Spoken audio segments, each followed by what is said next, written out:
नमस्कार। आज हम एक बहुत ही अजीब सी पहेली को सुलझाने वाले हैं। देखिए, एक तरफ ईरान और अमेरिका के बीच एक सीज फायर यानी युद्ध विराम का ऐलान होता है और दूसरी ही तरफ भारत अपने नागरिकों को एक इमरजेंसी वार्निंग देता है कि फौरन ईरान छोड़ दो। आखिर ये चल क्या रहा है? चलिए इस विरोधाभास की तह तक चलते हैं। ये देखिए, ये कोई मामूली सलाह नहीं है। ये तेहरान में भारतीय दूतावास की तरफ से एक आधिकारिक बहुत ही गंभीर चेतावनी है। जरा सोचिए, एक तरफ ईरान में लोग जश्न मना रहे हैं और ठीक उसी वक्त ये एडवाइजरी आती है। अपने आप में ये एक बहुत बड़ा रहस्य खड़ा कर देती है। तो यही है आज का हमारा सबसे बड़ा सवाल कि अगर लड़ाई रुक गई है, शांति हो गई है, तो फिर अपने लोगों को वहां से निकलने के लिए क्यों कहा जा रहा है? क्या इस शांति के पीछे कोई और ही कहानी छिपी है? आइए इस पूरी गुत्थी को परत दर परत खोलते हैं। तो सबसे पहले हमें घटनाओं के क्रम को समझना होगा, मतलब टाइमलाइन क्या है, क्योंकि कहानी का असली पेज इसी टाइमिंग में ही छिपा है। आप बस कल्पना कीजिए उस सीन की। ईरान की सड़कों पर लोग जश्न मना रहे हैं कि चलो जंग टल गई, और ठीक उसी पल भारत अपने नागरिकों से कह रहा है, आप अभी के अभी जैसे भी हो सके देश छोड़ दो। एक तरफ शांति का माहौल और दूसरी तरफ देश छोड़ने की तैयारी। ये बहुत ही अजीब और सच कहूं तो डराने वाली बात है। तो सवाल ये है कि ये युद्ध विराम असल में है क्या? चलिए अब जरा इसकी डिटेल में जाते हैं, क्योंकि कहते हैं ना, the devil is in the details, यानी असली खेल तो बारीकियों में ही होता है। तो देखिए इस डील की सबसे बड़ी और सबसे जरूरी बात, ये कोई परमानेंट शांति समझौता, कोई पीस ट्रीटी नहीं है। ये सिर्फ 2 हफ्तों का एक टेम्परेरी ब्रेक है। यानी इसमें एक तरह की एक्सपायरी डेट पहले से ही लगी हुई है, और 2 हफ्तों के बाद क्या होगा ये किसी को नहीं पता। और बस यही बात सबसे ज्यादा चिंताजनक है। अब जरा दोनों तरफ की मांगों पर एक नज़र डालिए।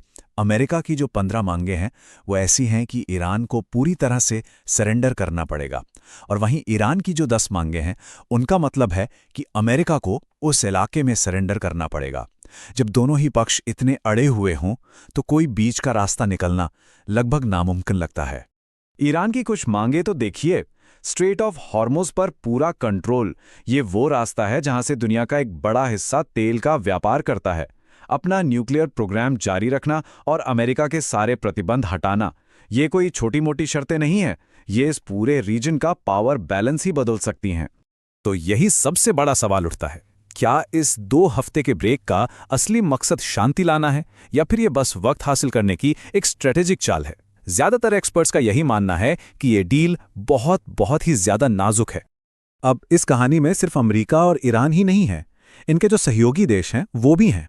और सच तो ये है कि वो इस डील से बिल्कुल भी खुश नहीं है। चलिए देखते हैं कि ये चीज मामले को कैसे और भी ज्यादा उलझा देती है। ये इजराइल के एक बड़े नेता का बयान है।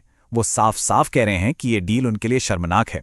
सोचिए, इजराइल का ईरान से सीधा टकराव चल रहा है, लेकिन जब बातचीत की टेबल सजी तो उन्हें बाहर कर दिया गया। जाहिर है इससे उनकी चिंताएं और बढ़ गई हैं। अब खाड़ी देशों जैसे कि यूएई और सऊदी अरब की बात करते हैं। उनके लिए स्ट्रेट ऑफ हॉर्मुज़ उनकी इकोनॉमी की लाइफलाइन है, एक तरह की आर्थिक धमनी। अगर इस पर ईरान का कंट्रोल हो गया तो उनकी पूरी अर्थव्यवस्था ईरान के रहमो करम पर आ जाएगी। ये उनके लिए एक बुरे सपने जैसा है। इन खाड़ी देशों का डर सिर्फ आर्थिक नहीं है, उन्हें यह भी डर है कि अगर ईरान मजबूत हुआ तो वो अपने प्रॉक्सी लड़ाकों को, यानी उन ग्रुप्स को जो दूसरे देशों में ईरान के लिए लड़ते हैं, और भी ताकतवर बना देगा। इससे इन देशों में जो राजशाही है उसके लिए ही सीधा खतरा पैदा हो सकता है। उनके हिसाब से ये 2 हफ्ते का ब्रेक मसले को सुलझा नहीं रहा, बल्कि और बिगाड़ रहा है।